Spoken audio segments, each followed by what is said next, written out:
So you've come recently to the United States, or you've been here for a while, and you're considering filing for U.S. asylum.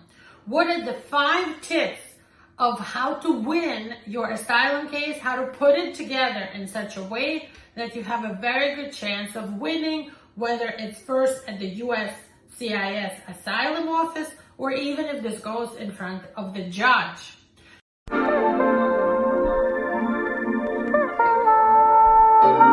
If you're interested in learning how to win your asylum case, I'm going to talk about the 5 tips because I've been doing this work for the last 20 plus years. I'm Marina Shepelsky, a U.S. immigration lawyer. If you like this video, give us a like, give us a thumbs up below, subscribe to our channel, and make sure to turn on notifications so you always find out first about our new videos. Let's go! Okay, so the first tip that I have for you is to organize your forms and your evidence clearly. The first thing is the Form I-589.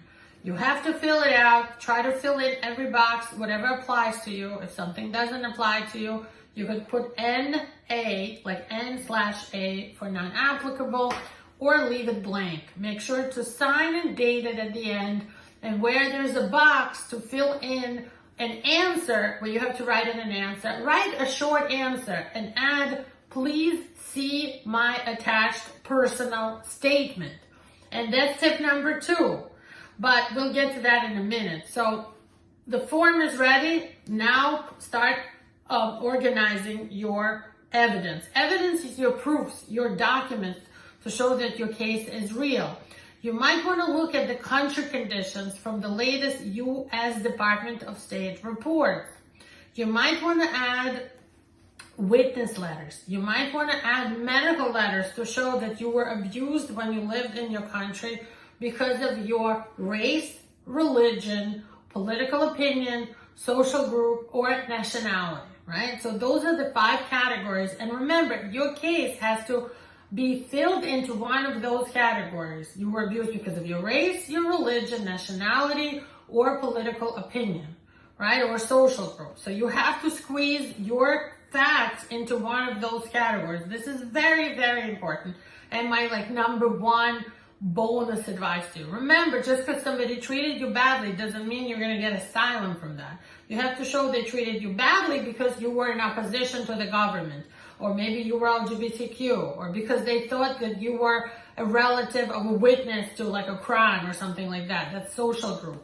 If you fought corruption, that's social group. So you got to squeeze your case into one of those. Next, write a compelling personal statement. It has to be really convincing, and it has to talk about you. Don't spend 3 pages on talking about the country, what happened, the history, the revolution. Spend a little bit of time talking about that, but most of it is about you, what happened to you, how you were abused. Mention the worst story of what happened to you. Mention some other stories. Keep it in chronological order. Next is gather your support letters, your witness letters, your evidence, and put it under your story. It's best to kind of use the exhibits method and put a colored paper on top of each item and put a number. You could put attachment 1 or exhibit 1 and put the witness letter. Then exhibit 2 or attachment 2 is your next thing. Always add a copy of your passport, a copy of your birth certificate, a copy of your marriage certificate and divorce, and the English translation of everything that I mentioned goes on top of the copy of the document. Don't send your originals. Keep your originals. Send in a copy, and a copy of the English translation goes on top of each document. Next is stay informed about policy changes. Things change in U.S. immigration law every day, so make sure you keep your ear out, you keep your ear to the ground, you watch the news, you follow our channel, you watch us on TikTok. Make sure you're following what's happening in the world of immigration. We're always one of the first people to talk about major changes. And of course, the media will talk about it too. And the number 5 tip is consult an immigration lawyer. Hire a professional lawyer. We are here to help you. We've been doing asylum work for over 20 years. We know exactly how to approach your case. We'll tell you if you have a good chance to win where you live, or you might consider moving so that whenever you get to a judge, after you pass the whole process, you actually have a chance to win and receive asylum for yourself, your spouse, and kids under 21.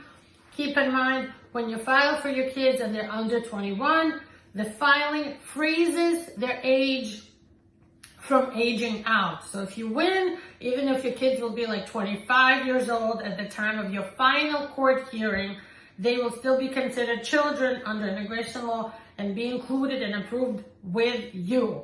I hope this information is helpful. This is not legal advice, obviously. This is general information for your own personal strategy and legal advice. Give us a call today. We're here to help you realize your American dream. And for many people, that has to be through asylum, because things are pretty bad in many parts of the world, and we're here on your side to help.